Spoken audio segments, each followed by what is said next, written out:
أهلين يا حلوين، شلونكن؟ شلون صحتكن؟ إن شاء الله بخير، يسعد مساكن.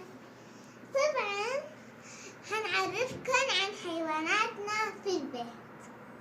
أول شي السمكة الكبيرة اسمها شوشو.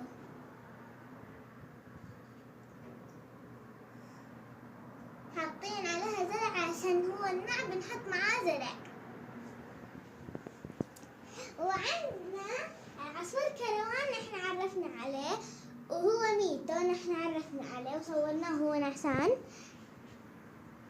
هاي السمكة اسمها زهور.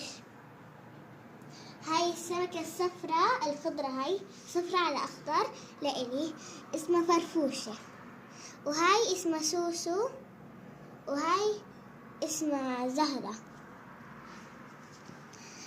طبعا نحن جبنا عصفور جديد.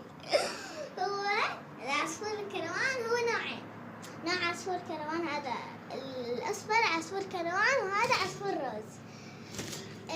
اقترحوا لنا ايش نسميه، لانه نحن كان عندنا عصفور زمان ما مقترحة كوكي، بس نحن مو عاجبين كوكي لانه كان عندنا عصفور زمان وسميناه كوكي ومات. فعشان هيك ما نسترجع ذكريات الموت، فعشان هيك